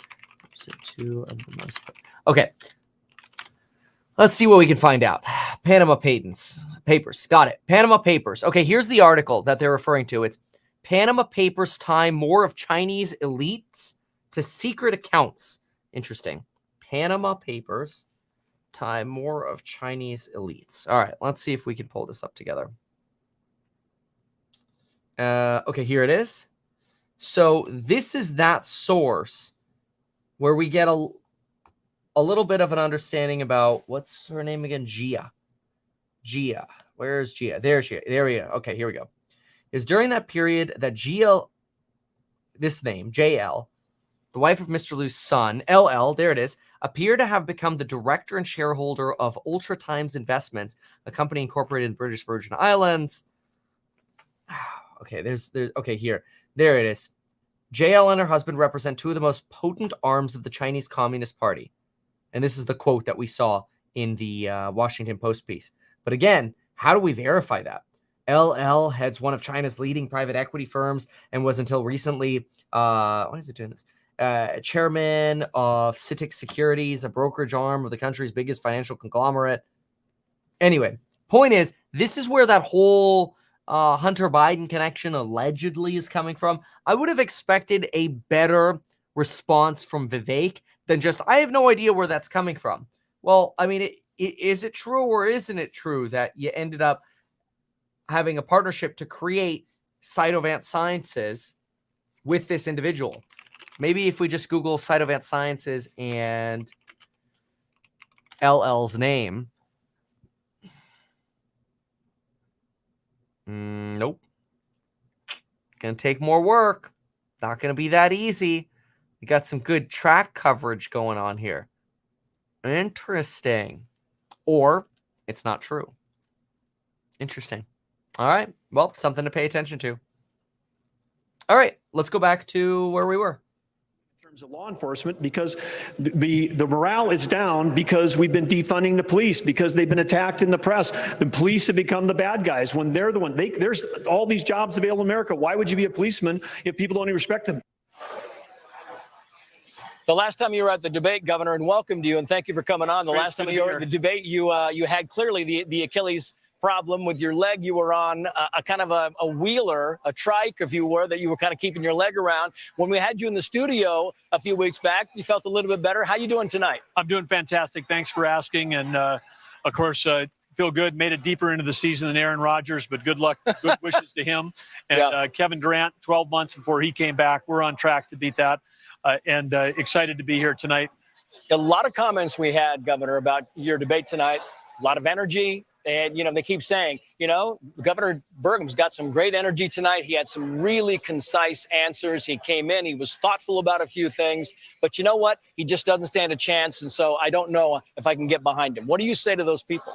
Well, I say this is just sort of ridiculous to even say that. But the whole format tonight that was set up, it's like you've got one person on stage, myself, who's created more jobs than the other 6 people on stage. I've been making payroll since my mid-20s, longer than anybody else on the stage. So more private sector, that experience in the tech sector. And then I'm leading an energy state that produces more energy than OPEC. We talk about energy, I don't get an energy question. We talk about the economy, I don't get an economy question. And we talk about the border, and I'm the only one as a sitting governor that's actually got troops down there right now. I've been there more times than Biden, and I don't get asked that question. And then when I was a kid in 1989 and I was in China, on the way back from setting up our operations in Australia, I go into a street market in China and our software is being pirated. $1 a disc, 5.25 inch floppy. When we were selling our software for $5,000. And we talk about China and technology, and they're asking somebody else about TikTok as opposed to talking about the guy who's actually been battling China for 3 decades over IP. So we just want the American public to know that there's a choice up there. You don't have to pick a career politician. You can pick somebody who's done it in the private sector and who's then done it at the state level, where we're actually getting the job done. Because you want to talk safe cities, move to North Dakota. Right. You want to talk about great education, we got the highest SAT scores, come to North Dakota. But what is the mathematical way forward? The question was asked during the debate because nobody said we're going to vote somebody off the island. So for Doug Burgum, for the governor of North Dakota, what is the path forward for you to be able to get into the top 3 or 4 to truly move on and compete against the former president? Well, the path is quite clear because we're ahead. I'm ahead of 2 of the people on stage in the early state polls. People should be lined up there based on how you're doing, where you're actually campaigning. What state are you focusing on? Is it Iowa? Well, Iowa and New Hampshire, but take Okay. those 2. And if you're focusing on that, we'd be closer to the middle of the stage. Those are the voters that are actually showing up and there. And of course, in those states, the former president, who I voted for twice, is at 42% on a good day. So that means 58% of the people are looking for an alternative. The path is wide open, and the path is available for someone that can talk about the economy, energy, and national security. These are the top issues of voters. We've been talking about it, since June 7th when we announced, and then I got other candidates on the stage that, went to Texas, stood in front of an oil rig they've never seen before, announced their energy plans, and everything in their energy plans we're already doing in North Dakota. Yeah. And it's what we've been talking about for 3 months. So a debate like this should offer the voters an opportunity to see what their choices are. And I feel that they got cheated a little bit because they didn't get a chance to really understand that there's a great alternative that they're looking for. We've got it right here. So when I'm your president, we'll solve those issues. Speaking of energy, Governor, I was just talking to a friend of mine off stage who said, Governor Burgum had a lot of energy tonight in his debate. Stuff I heard that I didn't hear in the first debate. Did you change your strategy? Did you know that you had to come in this and make a move and make something showy so that your name would hit on the internet? A big change in strategy was I did not play basketball yesterday. I was not standing on one leg the entire time, and I was not in extreme pain. So that would have been a difference. But we had a great debate the first time. We put a lot of lead on the target, delivered our message, and tonight we feel really good about where we were, even though we had to fight to get into the discussion. But we're going to keep fighting for the American people. Yeah, Governor, thank you so much for coming on. We very much appreciate it. Best of luck to you, sir. Thank you. Awesome. Well, I think that does it. That was great. Thank you so much for being here. It was a pleasure. Make sure to check out meetkevin.com for the crash courses on building your wealth, making more money, negotiating sales, you name it. Those are on pre-sale right now. Price goes up Friday. And then check out House Hack, real estate investment now accepting non-accredited investors. You can invest with ACH, credit card. It's very easy now to do. Link debit card, whatever's easier for you. Check out househack.com, read the offering circular. And thank you again for watching the debates and coverage here. Thanks. Bye.